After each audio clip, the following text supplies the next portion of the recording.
And again, thanks again for joining us for another episode of GZ Sports with Jackson Bryan, Randy Savage, and our guest Fry on the mic. Vamos. Vamos. Good job. Now, firstly, another Jackbox segment quickly in the first 4 minutes, and I'm just going to kick it off with the Manchester derby, and I'm going to be that optimistic son of a bitch. I found positives as a United fan watching that game, seeing as this is a Pep team 6 years in the making and Ten Hag's only had one summer. 6-3 is not a bad scoreline. I mean, Anthony scored again, banger, has the same amount of goals as Mo Salah, just for any Liverpool fans listening, same amount of goals as Mo Salah, so maybe he is the best in the world. Anthony Martial, same amount of goals as Mo Salah off the bench. So, you know, scoring goals will look good. The only problem that was with that game was the midfield. Eriksen. There's at least 2 goals on Eriksen's head.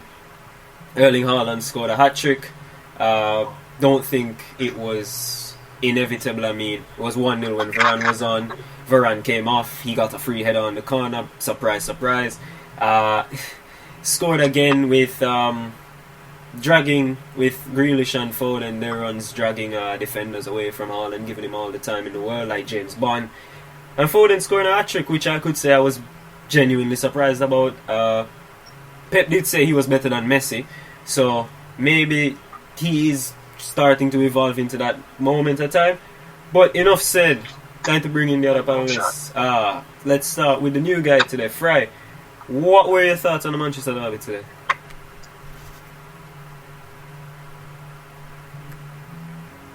Fry? Oh, this is a horrible start. Oh my, I'm here. Sorry about that. Okay, so it was definitely very painful to watch. However, it could have gone a lot worse.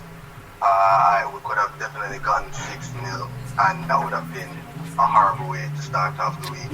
The week is still in a bad way right now, but overall, it was an okay match compared to what I've seen. Yeah, and same question for you, Saf. You did suspect 3-1. I don't think anybody actually suspected United to win the game, but a fight would be nice. They did fight in the second half. What are your takeaways? Alright, so United were systematically dismantled by Pep City. That wasn't the surprise. The surprise is the amount of goals that we allowed to be conceded. It was only 1-0, then Varane got off injured.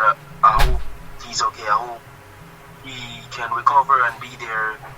If not for the next game, the game after, because he has a sprained ankle. He's a key component and in the squad. But where do I start?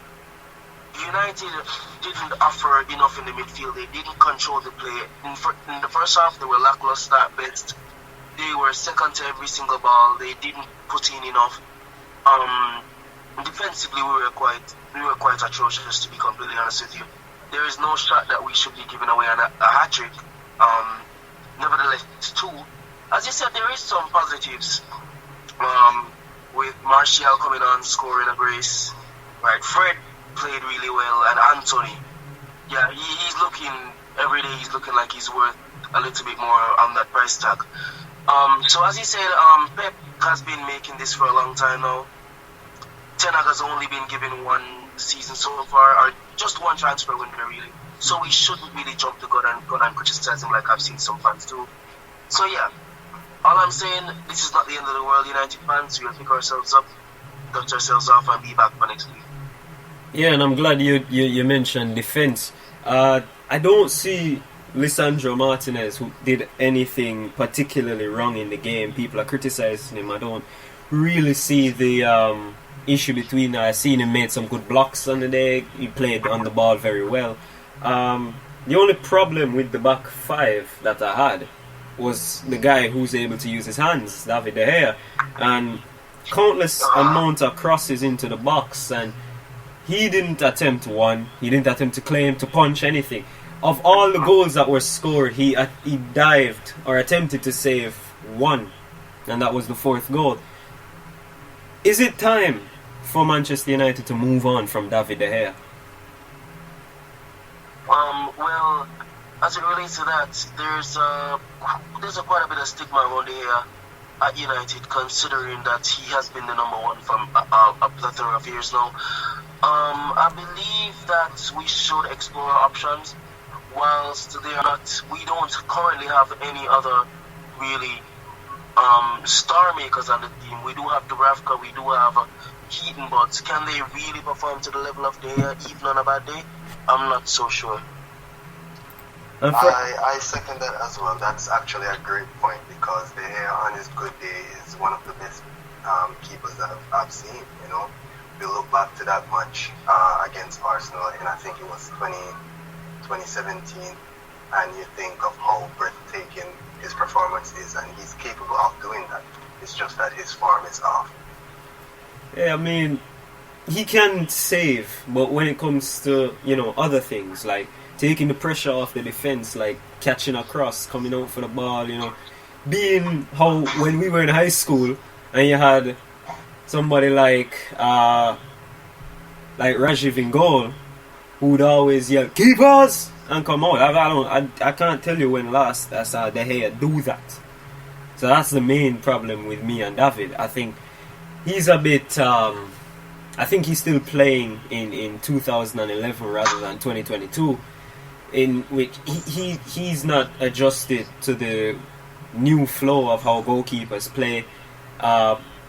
He's not really been changed, and that's why. I mean, Dean Henderson came up and said he's ready. He's ready to take it. He doesn't know why he can't take it, and you can't see why not. I mean, yeah, he can't. He's not the shot stopper Davies, but he can pass the ball. He can claim across. He's more modern and more of what Ten Hag wants. That's a fair point. Yeah, to be honest, as I said, we just need to explore our options. We just need to give the other players some time. Like in the big games, you don't expect to drop De Gea for say Heaton or a Dubravka or even a Henderson if he was there. But what I'm saying is that in the games that don't really have that much weight behind them, we should certainly try to explore our options. And by that I mean like exploring them in the League Cup, stuff like that. Yeah, that's where you're gonna have to play most of the reserves, most of the bench players. And speaking of bench players, I was watching the Liverpool-Brighton game yesterday, and Darwin Núñez came on. Surprise, surprise. And after he took a shot, I was very, very happy, because I heard the Brighton fans singing "You're just a shit Andy Carroll," and I was very, very, very, very happy with that.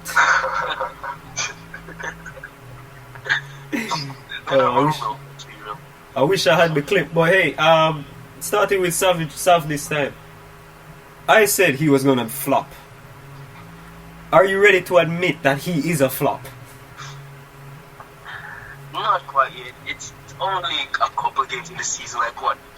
8 games in the Premier League season, 7 games so far. I think it's a bit too early, because look on the other side of the spectrum. You said Erling was going to be a flop. Right now, Erling is setting himself up to be the biggest, the highest scoring player in any Premier League season in history, right? So I believe that he does deserve a little bit more time. Maybe he is overpriced, maybe he is overrated, but it's too early to call a flop. I never said Erling was going to flop because of ability. I said Erling would flop because of the system. The players the forward players, the wingers, Grealish and Foden, they have such a understanding with Haaland, where they make runs in behind to drag defenders away, give him more space. That's why he's been working. Ability-wise, Núñez is flopping. Possibly. Fry. Quite possibly. Go ahead. No, I'm sorry. That's all I was going to say. He did it for Benfica, so why can't he do it for Liverpool? Really? Anyway. Yeah, Núñez, it's kind of puzzling, because he definitely has the ability, and to single him out and say he's flopping when I don't know. I wouldn't say that because I've seen him be impeccable against Liverpool, especially in that Benfica game. So I think he can still do it. I think when Klopp gets his side going again, Nunes will be a part of that, and Liverpool can get back on form. Yeah, but the big thing is what I'm saying. Like, I know the price tag is something people look at. I couldn't care less about how much you bought him for. But he's only scored just the one goal. I mean, Mitrovic has scored more. Neil Maupay has scored the same amount. Wilfred Zaha has scored more than him. Conor Gallagher has the same amount of goals as him. That's just the issue. I mean, João Cancelo has more goals than Darwin Núñez, and Cancelo's a defender.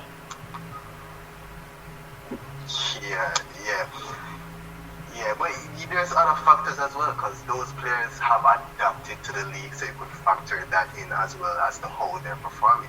Some players come into the league and just off the bat, they're brilliant, like Diaz, but it's definitely concerning. I think Klopp would think it's concerning that he's, hot-headed. Every minute you want to give away a yellow card for stupid reasons. Mm-hmm. So yeah. So final point on the Núñez matter? Not for me, no. Alright, so the jury's out on that until we meet again for the mid-season predictions with the flop of the season. Anyway, something I really wanted to bring back, because we ended the show with it yesterday. Bruno Lage was under threat of losing his job, and I woke up and Bruno Lage has lost his job. That was no time at all. No time whatsoever did Wolves spend thinking. One win in his last 15, 3 goals scored. I mean, should they have given him a bit more time, especially since he has Diego Costa now, he's got goals?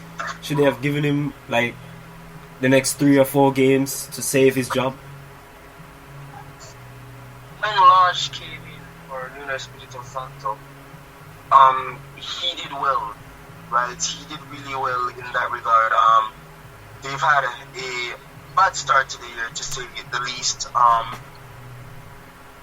They've lost to some teams that they shouldn't have. But what we have to realize, right, most of the teams that Wolves have played so far in the Premier League are teams that on paper and in some area or ability is better than Wolves. Wolves have been struggling to find goal, and they've been coming against teams that are free scoring, or against teams that are unformed, to say the least.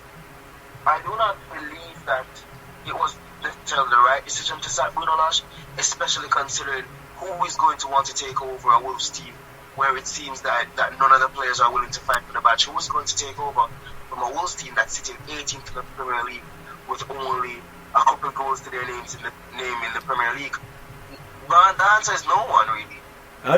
I'd respectfully disagree with you on that point, just because there are some really interesting managers out there who would take this Wolves team and do wonders.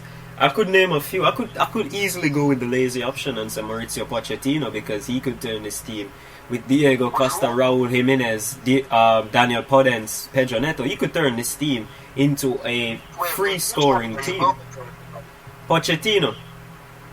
He could turn that team free-scoring. He could turn that team free-scoring. But I'm not going to say Pochettino is going to be the right man. The right man with a physique of... Oh, give me one sec. The right man with the physique of how Wolves are, with Nathan Collins, Max Kilman, Nelson Semedo, those strong guys, Ruben Neves, Sean Dyche, he'd take that job. And he'd have that team scoring in about 2 games.